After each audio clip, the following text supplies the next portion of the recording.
Voilà l'énoncé de l'exercice. Donc on se donne une suite U de nombres complexes et on se donne trois suites extraites, la suite avec les indices pairs, la suite avec les indices impairs et enfin la suite avec les carrés. On suppose que ces trois sous-suites sont convergentes et on demande de montrer que la suite U converge. Alors pour aborder un exercice comme celui-là, il faut avoir les idées claires sur les principaux résultats, sur les sous-suites.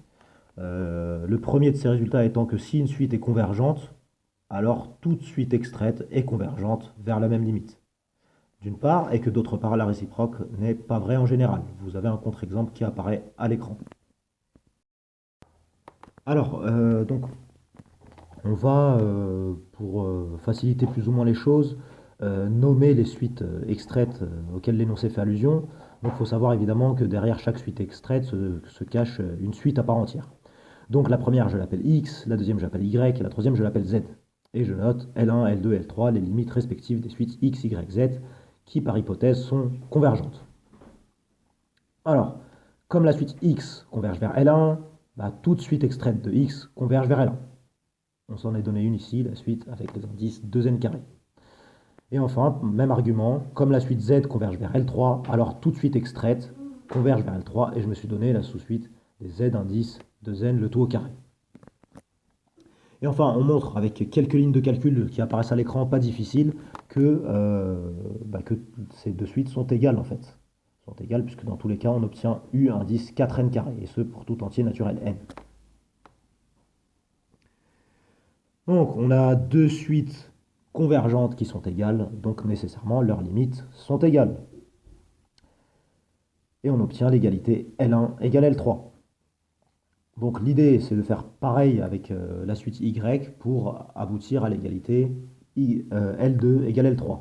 Donc pour ça, la suite Y est par hypothèse une suite convergente vers L2. Donc toute suite extraite de Y converge également vers L2. Et même chose, on extrait une suite de Z qui converge nécessairement vers L3 puisque par hypothèse, la suite Z converge vers L3. Avec quelques lignes de calcul qui apparaissent à l'écran, on va, comme tout à l'heure, montrer que ces suites sont égales. Donc pour tout n, le nème terme de l'une est égal au nème terme de l'autre. Et donc on a deux suites, comme tout à l'heure, on a deux suites convergentes qui sont égales. Donc nécessairement leurs limites sont égales, et ce qui nous donne L2 égale L3.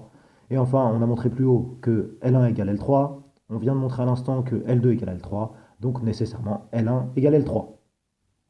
Donc l'argument savant pour le dire, ça serait de parler de transitivité de l'égalité. Mais bon, je pense que ça a l'air d'être assez convaincant comme ça. Enfin, donc, on va ensuite conclure grâce à l'égalité L1 égale L2. Alors, on sait désormais que la suite avec les indices pairs converge vers une limite et que la suite avec les indices impairs converge, mais on a montré que ça convergeait vers la même limite.